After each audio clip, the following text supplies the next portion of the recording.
जय हिंद, वंदे मातरम। मेरे प्यारे दोस्तों, बिहार दरोगा के लिए जो एडिटोरिया के द्वारा मॉडल पेपर निकाला गया है, उन सारे मॉडल पेपर को हम लोग बारी-बारी से कवर करेंगे। आप मेरे चैनल पे पहली मर्ते आए हैं तो चैनल को सब्सक्राइब करके बेल आइकन को प्रेस कर लीजिएगा। बिहार दरोगा का जो फ्री में प्रैक्टिस सेट यहाँ पे कराया जाएगा, तो आप लोग जो है वीडियो में कंटिन्यू बने रहिएगा और फटाफट से किसी भी एक ग्रुप में मेरा इस वीडियो के लिंक को कॉपी करके पेस्ट जरूर कर लीजिएगा, ठीक है। तो स्टार्ट करेंगे प्रश्न संख्या 1 से। थोड़ी सा इसके बारे में हम लोग जान लेते हैं कि इसमें क्वेश्चन की बात किया जाए तो आपसे 100 क्वेश्चन पूछा जाएगा, जिसमें से आपका 200 मार्क्स का होगा और 2 घंटे का समय दिया जाएगा, ठीक है। चलिए हम लोग करते हैं प्रश्न संख्या 1 से, जो आपके सामने दिख रहा होगा। प्रश्न संख्या 1 बोल रहा है, थोड़ी सा इसको मैं क्या करता हूँ, जूम कर लेता हूँ। प्रश्न संख्या 1 बोला है, निम्नलिखित में से किस शासक ने महामल्ल की उपाधि धारण किया था? इसका राइट आंसर हो जाएगा option number B, Narasimhavarman first. और नरसिंहवर्मन फर्स्ट जो है ये क्या था, पल्लव वंश के शासक था। पल्लव वंश के क्या है, तो ये शासक है। पल्लव वंश के संस्थापक कौन थे? तो पल्लव वंश के जो संस्थापक हैं वो श्री विष्णु हैं, ठीक है। चलिए क्वेश्चन नंबर 2 की तरफ चल रहे हैं। क्वेश्चन नंबर 2 बोल रहा है कि मंदिर बनाने की कला विकास सर्वप्रथम किस काल में हुआ था? तो मंदिर बनाने की जो कला है वो कहाँ पे, किस काल में विकास हुआ था? तो इसका राइट आंसर हो जाएगा ऑप्शन नंबर सी, गुप्त काल में। कहाँ पे? गुप्त काल। गुप्त काल के संस्थापक की अगर बात किया जाए तो श्री गुप्त कौन है? श्री गुप्त है जो है इनके संस्थापक हैं, ठीक है। चलिए आगे बढ़ते हैं। थोड़ी सा नहीं इससे बैकग्राउंड थोड़ा सा नहीं जानना जरूरी है। चलिए यूनानी शासक मिनांडर को पराजित किसने किया था? इसमें पूछ रहा है आपका आंसर क्या होगा? तो इसका राइट आंसर हो जाएगा ऑप्शन नंबर ए हो जाएगा, पुष्यमित्र शुंग। पुष्यमित्र शुंग को आप लोग जानते हैं, ठीक है। शुंग वंश के जो है ये क्या है, संस्थापक हैं। चलिए आगे बढ़ते हैं हम लोग। क्वेश्चन नंबर 4 की तरफ बोल रहे हैं, चंद्रगुप्त मौर्य मौर्य मगध की राजगद्दी पे कब बैठा था? तो ये कब बैठे हैं? तो 322 ईसा पूर्व। 322 ईसा पूर्व चंद्रगुप्त मौर्य जो है मौर्य वंश के संस्थापक। इनके प्रधानमंत्री का नाम क्या है? तो चाणक्य है। इनके प्रधानमंत्री का नाम क्या था? चाणक्य नाम था इनका, ठीक है। चाणक्य इनके राजनीतिक गुरु भी थे। अगला प्रश्न है, किस वेद में परिशिक्षित को कुरुओं का राजा कहा गया है? इसका बताना है। इसका राइट आंसर क्या होगा? ऑप्शन नंबर डी हो जाएगा, अथर्व वेद। किस वेद में जो है परिशिक्षित को कुरुओं का राजा कहा गया है? तो वो अथर्व वेद है। चलिए 6 नंबर प्रश्न क्या बोल रहा है, मोहम्मद बिन तुगलक ने किसे दिल्ली का काजी नियुक्त किया था? तो इसका राइट आंसर क्या होगा? ये हो जाएगा इब्न बतूता। इब्न बतूता जो है ये कब आए थे? मोहम्मद बिन तुगलक के साथ में आया था। और ये कहाँ के हैं? तो ये अफ्रीका महादेश के मोरक्को के रहने वाले एक क्या है, विदेशी यात्री था, जो किसके साथ आया था? मोहम्मद बिन तुगलक के साथ में आया था। 7 नंबर प्रश्न बोल रहा है, इनमें से कौन सही सुमेलित नहीं है? इसमें बताना है इसका राइट आंसर क्या होगा? तो इसका राइट आंसर क्या होगा?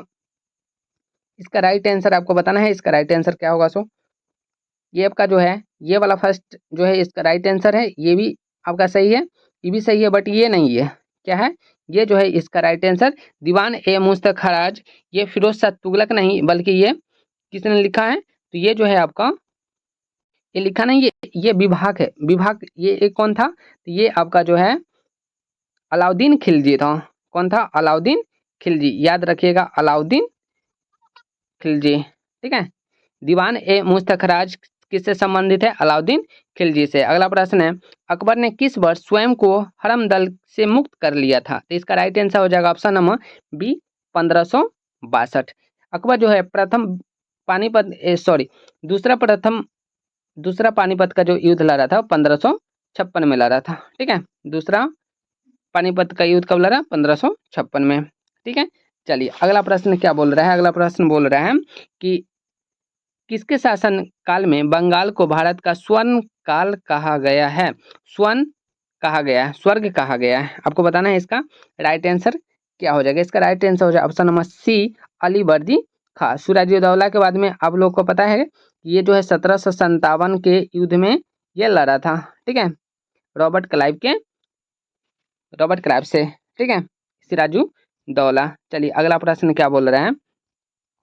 क्वेश्चन नंबर 10 की तरफ हम लोग देख रहे हैं। क्वेश्चन नंबर 10 क्या बोल रहा है कि किस गवर्नर जनरल के शासनकाल में राजकीय कोषान के मुर्शिदाबाद से कलकत्ता स्थानांतरित किया गया था? इसका राइट आंसर क्या होगा? इसका right answer option number A हो जाएगा वारेन हेस्टिंगस। वारेन हेस्टिंगस इसका राइट आंसर हो जाएगा। ठीक है, चलिए आगे बढ़ते हैं। अगला प्रश्न क्या, फटाफट से हम लोग करते हैं। बंगाल विभाजन प्रभावी लागू कब हुआ? प्रभावी या फिर लागू कब हुआ? तो इसका राइट आंसर क्या हो जाएगा? ऑप्शन नंबर सी हो जाएगा 16 अक्टूबर 1905। ठीक है, 16 अक्टूबर 1905 इसका राइट आंसर हो जाएगा। 16 जुलाई 1905 को जो है ये क्या हुआ था? घोषणा हुआ था। बट ये लागू कब हुआ? तो 16 अक्टूबर 1905 को ये जो लागू हुआ था। ठीक है, चलिए आगे देखते हैं। भूमिज विद्रोह का संबंध किस राज्य से था? इसका राइट आंसर क्या होगा? ऑप्शन नंबर इसका राइट आंसर हो जाएगा डी झारखंड। किससे है?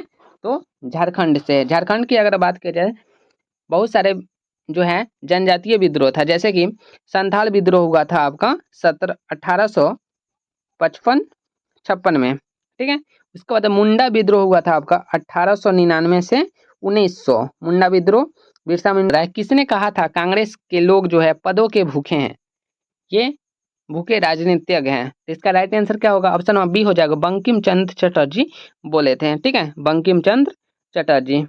ठीक है, अरविंदो घोष क्या बोले थे? तो अरविंदो घोष जो है बोले थे कि कांग्रेस जो है क्षय रोग से मरने ही वाला है। सबका स्टेटमेंट भी आप लोगों को याद करके रखना है। जलियांवाला बाग जांच के से संबंधित हंटर कमेटी की रिपोर्ट को प्रकाशित की गई थी। कब प्रकाशित किया गया था? तो जलियांवाला बाग सबसे पहले जान लीजिए कि जलियांवाला बाग हत्याकांड कब हुआ था। तो 13 अप्रैल याद रखिएगा, 13 अप्रैल 1919 को हुआ था। कहाँ पे हुआ था? जलियांवाला बाग में हुआ था, अमृतसर, ये पंजाब में स्थित है। ठीक है, तो इसका राइट आंसर क्या हो जाएगा? इसका राइट आंसर हो जाएगा ऑप्शन नंबर बी, 1920 में अपना रिपोर्ट जारी किया गया था। ठीक है, चलिए आगे बढ़ते हैं। अगला प्रश्न क्या बोल रहा है? भारतीय विद्रोह के कारण पुस्तक के लेखक कौन है? भारतीय विद्रोह के कारण के पुस्तक के लेखक कौन है? इसका राइट आंसर आपको बताना है। इसका right answer option number A हो जाएगा सर सैयद अहमद खां हो जाएगा। ठीक है, इसका राइट आंसर हो जाएगा सर सैयद अहमद खां। चलिए आगे बढ़ते हैं। अलकनंदा और पिडार नदी का संगम स्थल क्या कहलाता है? आपको बताना है। अलकनंदा और पिडार नदी का संगम जो है वो क्या कहलाता है? इसका ऑप्शन हो जाएगा ऑप्शन नंबर सी कर्ण प्रयाग। क्या हो जाएगा? कर्ण प्रयाग हो जाएगा इसका राइट आंसर। ठीक है, अलकनंदा और भागीरथी नदी को देव प्रयाग बोलते हैं। क्या बोलते हैं? अलकनंदा। एक और क्वेश्चन है, अलकनंदा, अलकनंदा और भागीरथी के जो संगम स्थल है उसको बोलते हैं क्या?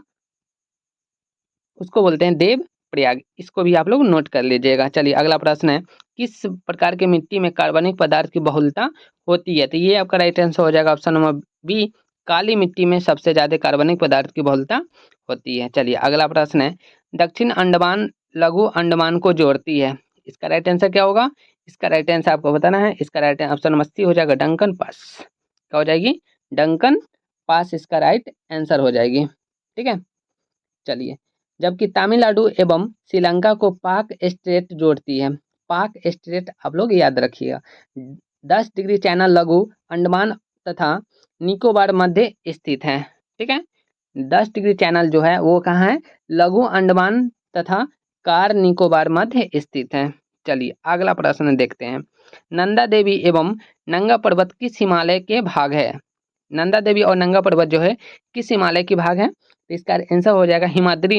हिमाद्री हिमालय के भाग है। ठीक है, चलिए अगला प्रश्न हम लोग देखेंगे। इसके पहले एक और छोटा सा फैक्ट जान लेते हैं। हिमालय के इस श्रेणी को की जो औसत लंबाई हो 6000 मीटर है। कंचनजंगा, नंगा पर्वत, नंदा देवी आदि इसी हिमालय के अंतर्गत आती है। ठीक है, हिमालय के अंतर्गत कौन आता है? कंचनजंगा, नंगा पर्वत, नंदा देवी एवं ये सब के सब जो है हिमालय के भाग है। चलिए अगला प्रश्न है, म्यांमार के साथ कितने भारतीय राज्य जो है सीमा लगती है? तो इसका राइट आंसर हो जाएगा ऑप्शन नंबर बी, 4 सीमा जो है आपका टच करता है, जिसमें से आपका एक है अरुणाचल प्रदेश, मिजोरम है, नागालैंड है और मणिपुर है। तो इन सारे पॉइंट को आप लोग नोट कर लीजिएगा।